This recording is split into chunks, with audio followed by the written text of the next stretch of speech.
Welcome to The Explainer. I'm super thrilled to have you here today because we are breaking down a massive, fundamental shift coming to Windows 11 servicing this May. We're talking about a change that's going to completely alter how organizations manage endpoint security, compliance, and, most importantly, user uptime. If you're an IT admin, a systems engineer, or really anyone focused on enterprise device management, well, this is an explainer you absolutely cannot afford to miss. Let's jump right in. Okay, let's kick things off with a pretty counterintuitive question. Why are your Windows devices suddenly not rebooting after a security update? I mean, it sounds like an absolute dream for end users, right? Or maybe a glitch if you're an IT admin. But believe it or not, it's completely by design. Starting in May 2026, Microsoft is flipping a major switch in Windows Hotpatch. They are making Hotpatch security updates the standard default behavior for eligible managed devices. So why is Microsoft forcing this push? Well, it literally comes down to one massive metric, 50%. According to telemetry from the early adopters, organizations that used hot patching hit their 90% patch compliance goals in roughly half the time compared to traditional methods. By completely eliminating that annoying traditional restart bottleneck, where users endlessly smash the Remind Me Later button for days just to avoid interrupting their workflow, you radically reduce the amount of time your organization is exposed to newly discovered vulnerabilities. It's a huge win for both security and productivity. Section 1. The May 2026 shift. The default is changing under your feet. All right, here is the critical timeline you need to burn into your brain. On April 1st, 2026, a brand new tenant-level opt-out toggle officially became available in Microsoft Intune.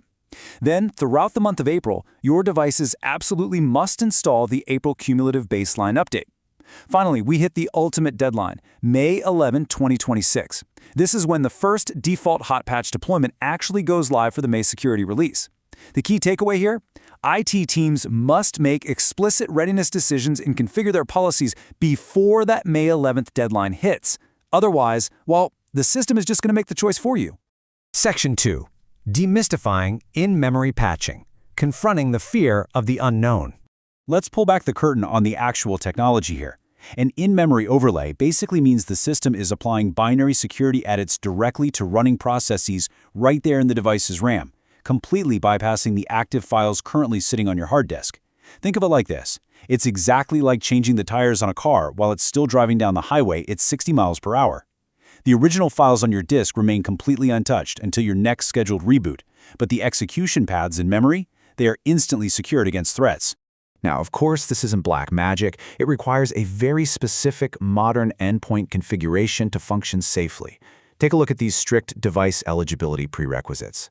Your endpoints need to be running Windows 11 Enterprise or Education, specifically version 24H2 or later. You absolutely must have virtualization-based security or VBS enabled. VBS is basically the engine that allows the secure memory patching to even happen. The device has to be managed via Intune or Hotpatch, and it must have the latest quarterly baseline installed. Oh, and here's a niche but super critical detail. If you're running ARM64 devices, you have to make sure the CHPE compatibility layer is disabled. If literally any of these prerequisites are missing, the device just shrugs and falls back to a standard restart required update. Section 3. Baseline these cumulative updates, the new servicing rhythm. Okay, this part requires a bit of a mental shift. We're used to traditional latest cumulative updates, or LCUs, happening every single month and demanding a reboot. Well, in this new world, reboots aren't entirely dead. They're just reduced to a highly structured quarterly cadence known as a baseline update. This baseline includes all the cumulative new features and enhancements, and yes, it does require a restart.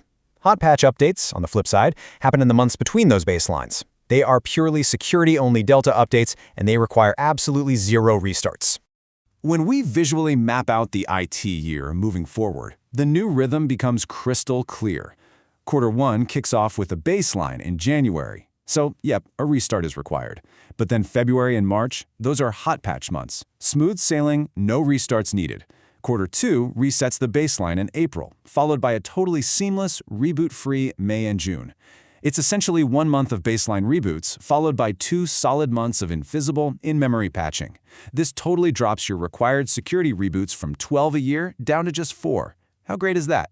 Section 4. Managing Hotpatch in Intune. Tactical configuration steps.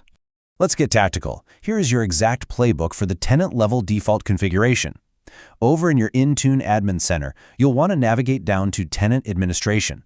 Click on Windows Autopatch and open up Tenant Settings. Right there, you'll find the master toggle, Apply Updates Without Restarting. You can set this to allow or block. Now this is the global switch that went live back on April 1st. It lets you execute a full organization-wide opt-out if you feel like your environment just isn't quite ready for in-memory patching yet. But hey, what if you want more granular control? That is exactly where the Quality Update Policy override comes into play. You just navigate to Devices, then Windows Updates, and Quality Updates. You create a brand new Windows Quality Update policy, set Hotpatch to allow or block, and then, here's the magic, assign it to specific intra-ID groups. So, the big takeaway here is that this specific policy actually overrides your global tenant default.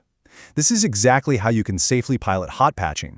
You can block it globally at the tenant level, but allow it for a small test group of IT devices. Honestly, this is highly recommended, just to make sure the in-memory patching doesn't clash with any of your specific third-party endpoint security tools before you push it out to everyone. Section 5. Monitoring and Reporting. Visibility and Verification. So a big question comes up. How do you verify that these quote-unquote invisible patches are actually securing your endpoints? Because, you really can't rely on your old WSUS habits or standard dashboards here. Luckily, Intune has introduced a dedicated reporting path for this exact thing. You just go to Reports, then Windows Autopatch, down to Windows Quality Updates, and click right on the Hotpatch Quality Updates report. Consider this your new command center. It shows you the total targeted devices and their specific hotpatch states, which is exactly what you need to clearly prove to your security team that those vulnerabilities are actively being closed. Okay, as we start wrapping up the technical details, we absolutely have to talk about some real-world verification and rollback caveats. While you're monitoring things in Intune, make sure you keep a really close eye on the Hotpatch Ready and Hotpatched columns. Interestingly enough, your end users can even verify this locally on their own machines by checking their configured update policies in Windows settings. But here is the major caveat you need to factor into your incident response plans. Rollbacks are not automatic. If an in-memory patch fails or starts causing an application issue, manually uninstalling it will demand a traditional reboot. Also, if a device somehow misses that mandatory quarterly baseline update, it temporarily falls right back to the old restart-required LCU model until it finally catches up. So maintaining that quarterly baseline is totally non-negotiable. All of this brings us to the ultimate question for you to chew on today. Will you just accept the default, or will you take control? Microsoft is handing us the tools to massively reduce patch compliance times, but remember, that May 11th deadline is looming fast. I highly urge you to open up your Intune Admin Center today. Audit your fleet's VBS readiness and explicitly configure your update policies. Do not let default settings blindly dictate your enterprise security posture. Get in there and take charge of the transition. Thanks so much for joining me on this explainer today. Stay focused, keep learning, and I will see you in the next one.